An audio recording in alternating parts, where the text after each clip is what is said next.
मसीह में आपकी सलामती हो। एक आयत आपके सामने पढ़ना चाहूँगा, मत्ती 5 बाब और उसकी 37 आयत। Matthew chapter 5 verse 37।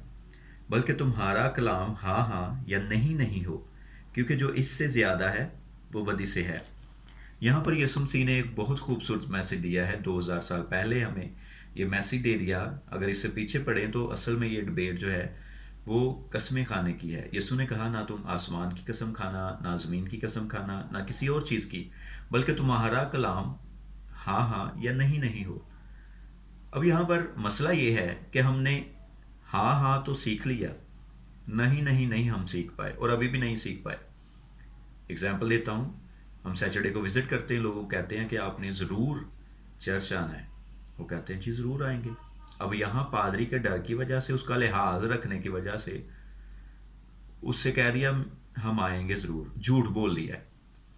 कई बार फ्रेंड्स जो हैं आपस में, कोई दोस्त चीज़ मांग लेता है, ठीक है, वो कहता है जी ज़रूर, अंदर से कुड़ना शुरू हो जाता है।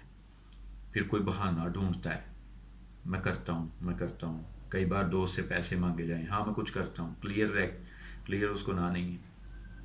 फिर बाद में कुछ इंतज़ार किया जाएगा और उसके बाद बाज़ औक़ात ना की जाएगी, या कई बार झूठी हाँ कर दी जाती है कुछ चीज़ों के लिए, क्योंकि दोस्त है, भरम रखना है। इसके अलावा अगर कोई बड़ी शख्सियत है, फॉर एग्ज़ाम्पल मेरे प्रिंसिपल साहब हैं, तो मैं डरूंगा कि मैं उनको ना करूं किसी भी चीज़ से।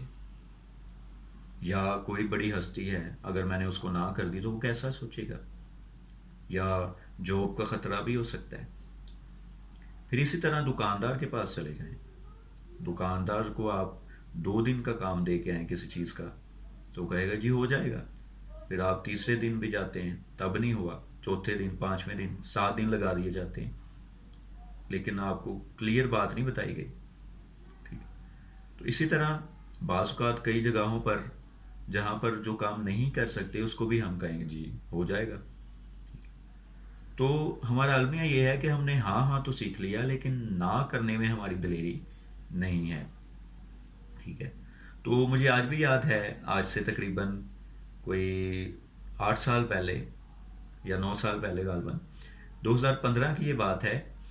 तो हमारी एमएससी की क्लास चल रही थी, एमएससी साइकोलॉजी की। तो वहाँ पर सर रहील साहब जो हैं वो हमारा जनरल सेशन ले रहे थे हेल्थ साइकोलॉजी का। तो वो जब आते थे तो वो थॉट ऑफ द डे जो है वो लिखते थे। तो हर एक की बारी से एक बंदे से पूछते थे, एक स्टूडेंट से पूछते थे कि थॉट ऑफ द डे बताएं आज। तो मेरी बारी आई, तो मैंने उनको ये कहा कि आज का थॉट ऑफ डे ये होना चाहिए कि a clear rejection is better than a fake promise. A clear rejection is better than a fake promise. यानी हमें साफ मना कर देना चाहिए बजाय कि हम झूठा वादा करें। तो उन्होंने एक बात की जो मुझे आज भी याद है। उन्होंने वहाँ पर एक बात लिखी बोर्ड पर, लर्न टू से नो, ना कहना सीखिए। हमारा मसला ये है कि हम ना कहना नहीं सीखते, और उस हाँ की वजह से जो हमने एक झूठी शर्मिंदगी या झूठी अना या झूठी इज्जत बनाने के लिए, या उसके अगले के सामने शर्मिंदा ना होने के लिए जो हमने हाँ की है, वो अक्सर हमें शर्मिंदा भी करवाएगी, और बाज़ औक़ात हम खुद भी अंदर से डिस्टर्ब रहेंगे और एक कश्मकश में रहेंगे। सो यीशु मसीह ने हज़ारों साल पहले हमें ये कहा है कि तुम्हारा कलाम हाँ हाँ या नहीं नहीं में हो। हमें किसी चीज़ में किसी के साथ फेक प्रॉमिस करने की ज़रूरत नहीं है, झूठ बोलने की ज़रूरत नहीं है, बल्कि हम जैसे हैं हमें वैसा बिहेव करना चाहिए। और सच्चाई के अंदर ये पावर है कि वो आपको सिक्योर कर सकती है, महफूज कर सकती है। खुदा आपको बरकत है।